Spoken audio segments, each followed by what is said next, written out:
Namaste and hi everyone. Thank you so much for joining me for part 4 of our 5-part Breathing into Wellness mini course. I hope the last 3 practices have served you well in bringing you a sense of ease and calm, a way of actually finding respite or reprieve from our stresses, our anxieties, especially during these turbulent times. Over the last session in particular, we've discussed through the exploration of full yogic breath, not just the technique of the breath, but also the relationship we have with our breath. Take a moment now to reflect upon your last week's practice. Notice within your recollection if you've been quicker to bully the body into changing its way of breathing, or quicker to let it be, to work at its own pace, to accept and to allow it to lead us in its own time.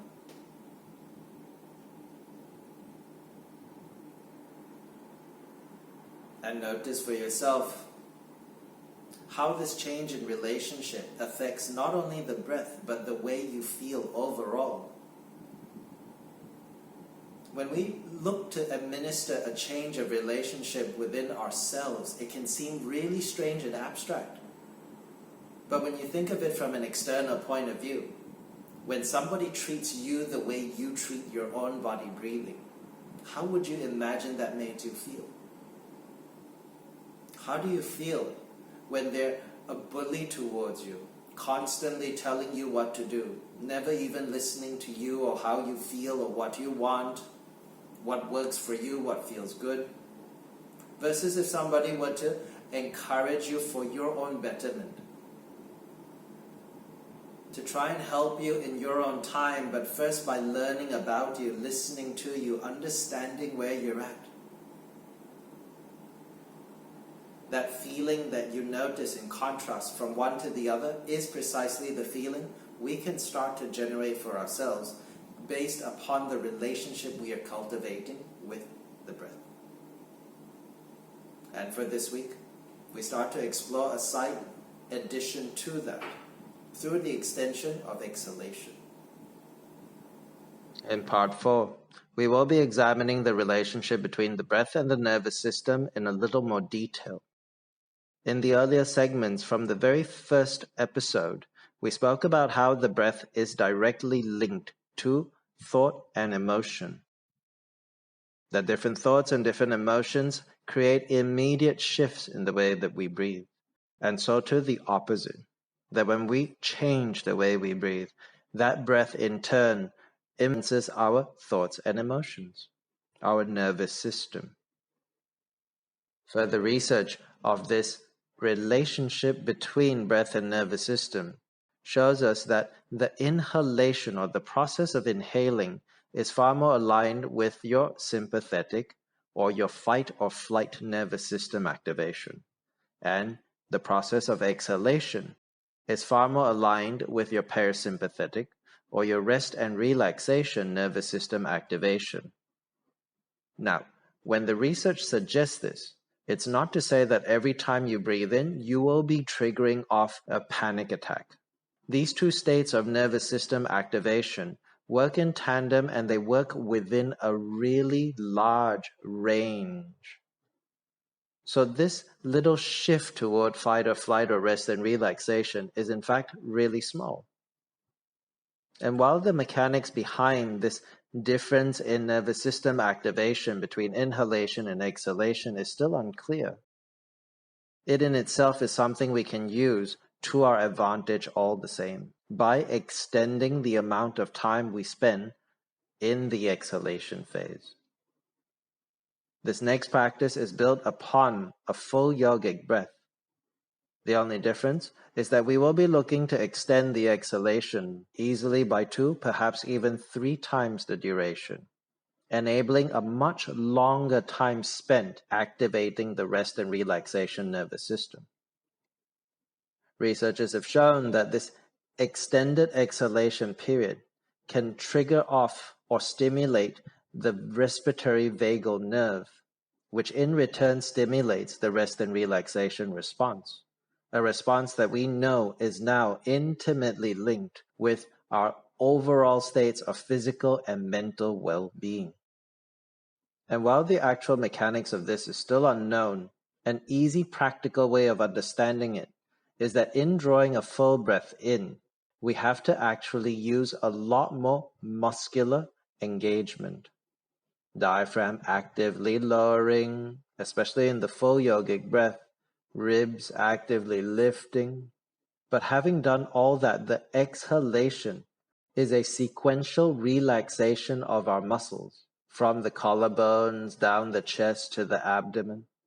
So in some sense, you may look at the inhalation as being far more active and the exhalation as being far more passive. And this is a good way to help us deepen into the next practice to come. You may have discovered that it's quite challenging already to move into a deeper full yogic breath without actually having to exert more effort. To learn to build that relationship, to let the body guide, lead, and of its own, in its own time, move toward this deeper, slower breath. Imagine how much more challenging it can be to have then taken this fuller breath, having all that pressure built up within the lungs, and to have to slow the exhalation out. So for our technique to really make the most of that passive phase on exhalation, surely must involve the exhalation process still being entirely passive. When the nervous system is sufficiently downregulated, this can be done through the nose, through volitional respiratory muscular control. But at the early phases, it's best to be done with a little cheat, by breathing out through a fine gap between the lips. So in many ways, this new practice is not unlike our first practice of releasing breaths, slowly, gently building a fuller breath, but an exhalation, instead of just freely releasing the breath out through an open mouth. It's now a complete passive releasing of breath out through the tiniest gap in the lips. So that way the exhalation process itself remains 100% passive, while the gap in the lips mechanically limit the flow rate of breath, therefore naturally slowing and extending the exhalation. While it may be a cheat, it enables us to approach the practice in the best manner. Practice points here are that when releasing the breath through the lips, it can be really useful to feel the contact of the lips together and puff the lips up as you relax the respiratory muscles, feeling all that breath release but is trapped in the mouth. And with that pressure there, create the tiniest gap between the lips, as if you're clutching onto a tiny little straw.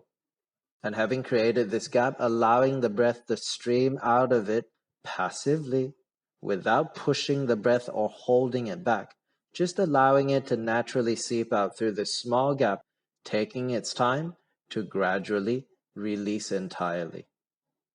Now, when we start, especially if the nervous system is still slightly revved up, you'll find that creating too small a gap too soon will create some tension and discomfort toward the end of exhalation, requiring you to completely jettison the breath, to let it all out. Do so, please.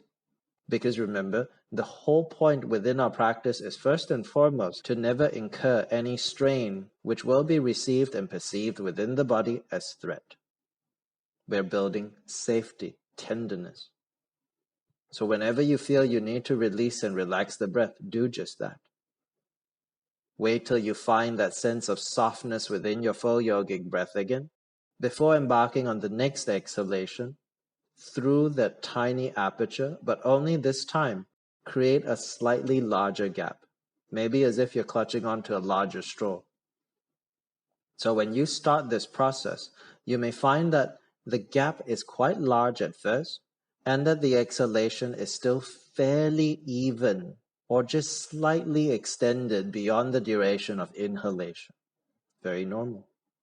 But like with full yogic breath, we go through a few rounds in a gentle manner, and we wait to let the body lead us from its sense of lightness and comfort to then fine-tune to create a smaller gap. bit by bit as you go through breath by breath, minute by minute, staying mindful to discover what the body really needs. And slowly you may find that there is the capacity for the gap to become smaller and smaller, and that's when the breath, or specifically the exhalation, becomes longer and longer. The textbook ratio here is 1 to 2. But I would encourage you to even dismiss that ratio for now, to not concern yourself with the actual duration, except maybe for the first few breaths when you feel the breath, the exhalation elongating. You may like to just count the inhalation and then count the exhalation to get a sense of where you're at. But otherwise, the counting itself can add to a level of stress, taxing the body and breath. Once you get the hang of yourself breathing out about double the duration of inhalation, comfortably, easily, then allow the body to guide the rest of the practice. To let it extend in its exhalation for as long as it feels comfortable, to know that this is a process of dynamic adjustment, that with each breath you're fine-tuning based on how you feel. Larger aperture, smaller aperture, peeling back layers of effort, tension. And you may find that in time, as you build into this practice, your exhalation may easily be 3 times the duration of your inhalation. And the longer we start to build that time spent activating the rest and relaxation system, the quicker we start to feel its benefits in mind and body. Take a little time now to play with the pursing of the lips, taking a full breath, puffing up the lips and feeling how to create that little gap there.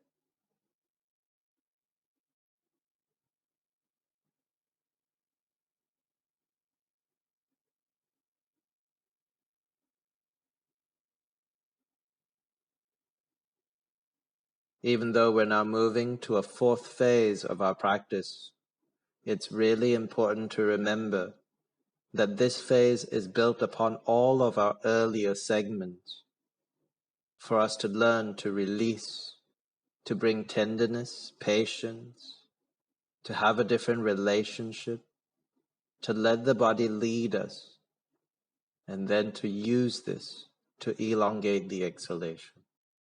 And as always, the theory doesn't count for very much. It's in the practice that the experience is available, and so too the benefits. Let's prepare for the practice. Start by placing the body in a comfortable position, seated or lying. Have the eyes and lips gently closed.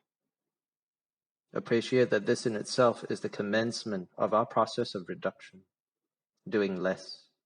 And with this reduction of mental stimulation, allow in its space the sensation of the body seated or lying, slowly feeling from the feet up, making all kinds of adjustments until you are certain that this is as best as can be positioned, that you are well and truly as comfortable as possible.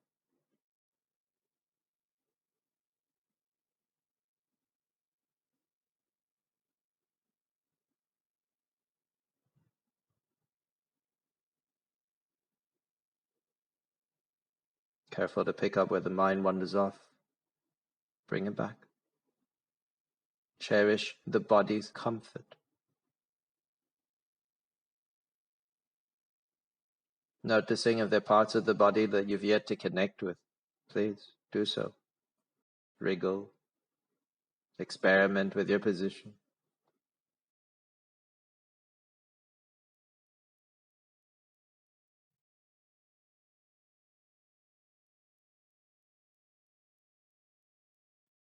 And when you know with certainty that this is as best as you can be placed, hand over the process of settling to the breath. Be content to just feel the body resting in this position and experience in the posture slow, gentle, leisurely and fuller breath in. Switching off freely, letting breath go. Being patient, waiting to feel the body want to breathe in. continuing the practice with all the time in the world, as if you're going for the most leisurely Sunday stroll.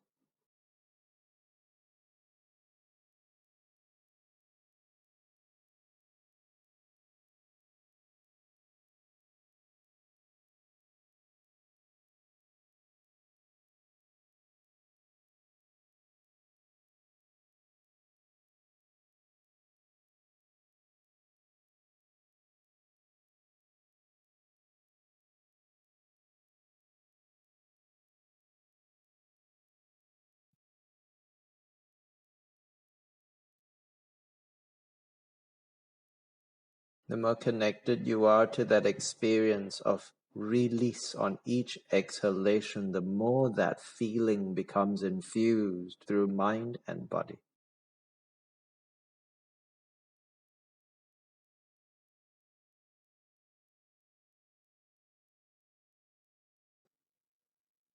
Three more breaths in this way, using these last three breaths with particular attention to muscular engagement in the belly, the chest, and the neck.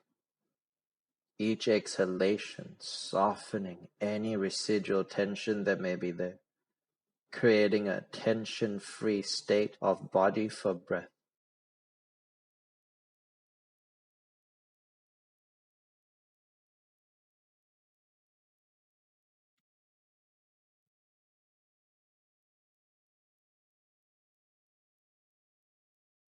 Handing over the control of the breath at the end of this next exhalation to the body, allowing the mind to sit back and observe where you feel the movement.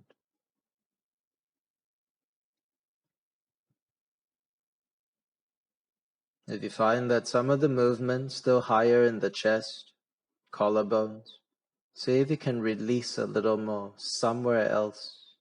Do less in the belly, the chest, neck.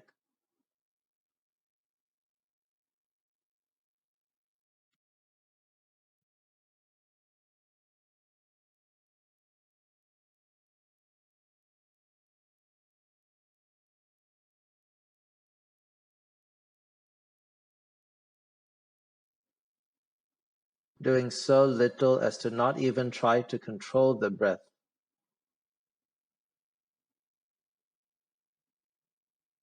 Shift this idea of abdominal breathing away from it being something we invoke or enact to something we relax into and allow.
Take as long here as you like. But when you find that sense of lightness and ease, the breath freely flowing in the belly, of its own naturally slowing, know that that's when we can start to invite the body to breathe a little deeper, a little slower. Now, depending on where we're at nervous system-wise, it may cooperate, it may not. But know always that the most productive step is to keep that relationship with the breath as one that's loving and tender. So if it is not ready, there is no reason to force it. Accept that. Leave it. Do less. The less you do, the more willing it is, upon encouragement, to deepen.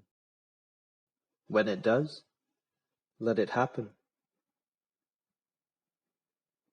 And having happened, continue to observe with that tenderness until you feel again that softness, bit by bit encouraging the body into full yogic breathing, where the breath in starts with the expansion of the belly and continues to roll up the body to the chest, in time maybe even the collarbones. And know that this happens on inhalation very naturally because the body is relaxed. And as you exhale, guide that release from the collarbones down the chest, experiencing the navel sinking after even the chest is relaxed. So it starts to find that wave-like motion rolling from belly to the shoulders, shoulders back down to belly with each breath.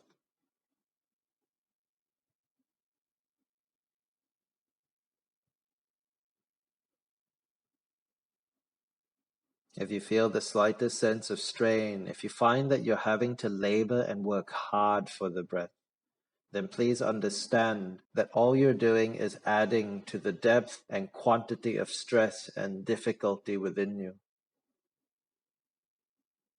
Be kind to the body breathing.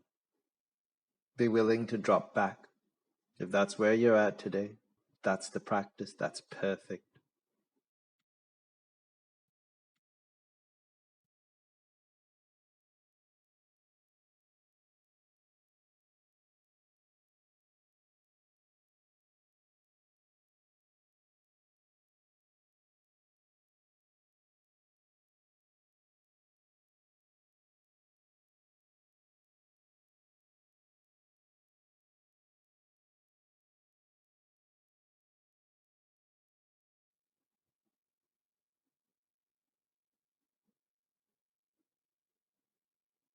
But when you find you've built into a full yogic breath, you may then be comfortable to add that elongation with exhalation.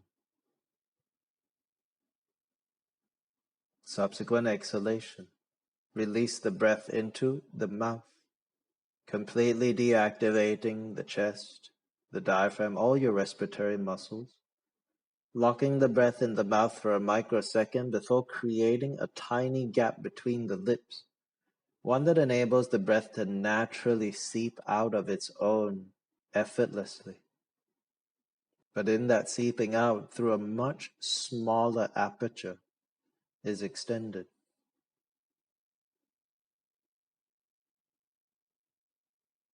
If you find yourself struggling, needing to dispel the exhalation before its time, it's likely that the gap is too small or that you're forcing this too quickly.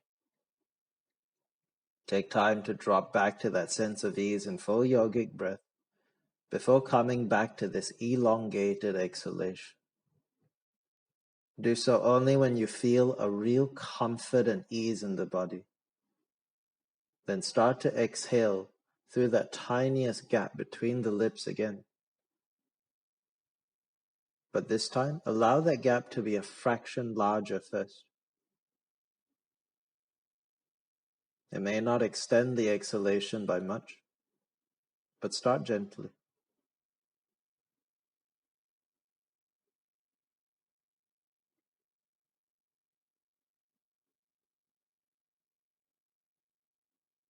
And know that this is a very dynamic adjustment that requires your attention moment to moment, each moment experiencing the sensations of breath. And so when you notice that exhalation, feeling easier and lighter, becomes the invitation for the gap between the lips for the next exhalation to be a fraction smaller.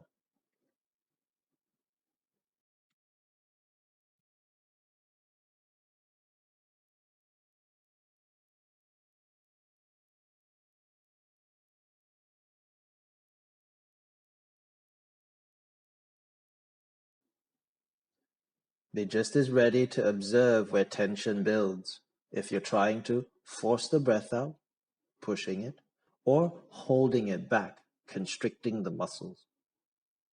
Let the next exhalation be even more passive, more relaxed, held back purely by the fact that it has less space to flow through.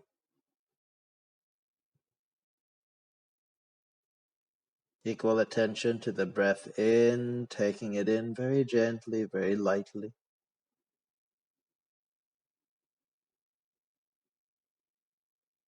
And through this appreciation that each breath is entirely of its own, is brand new.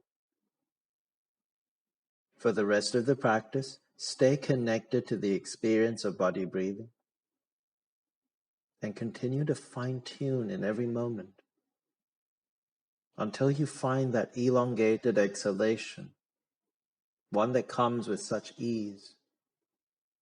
Then savor it. Savor that feeling of slowness, lightness.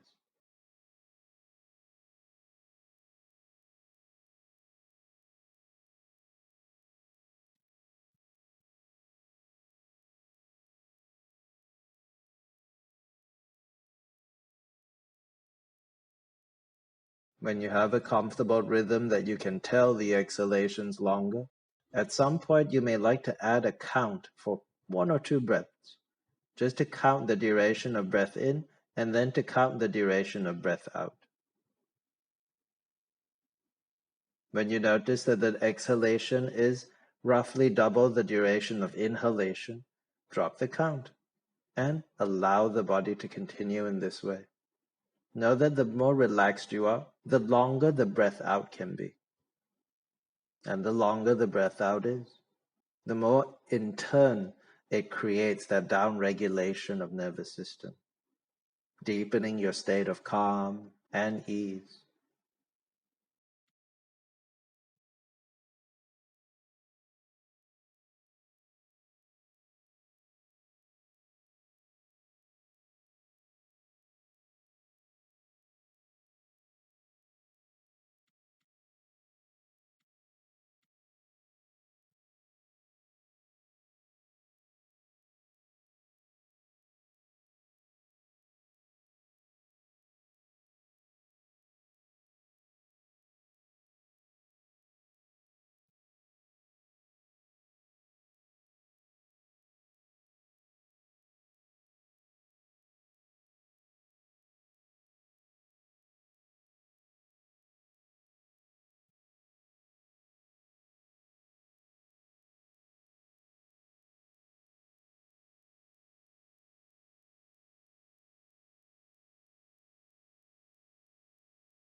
3 more breaths in this way.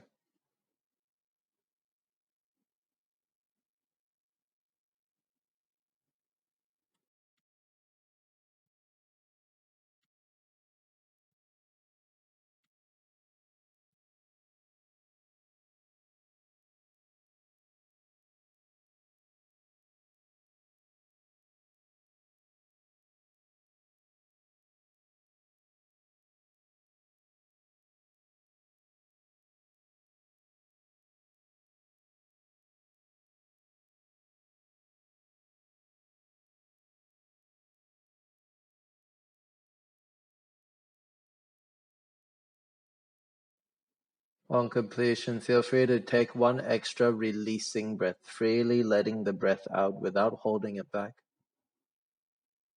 And then pausing in that silent space with nothing to do, noticing how it feels to have practiced in this way.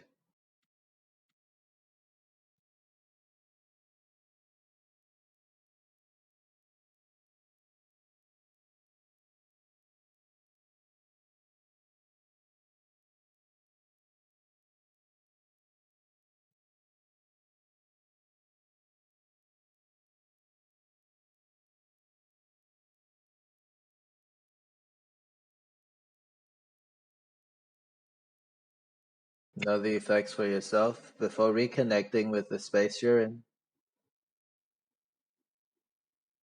Take your time introducing movements. Stretch and reach as you like.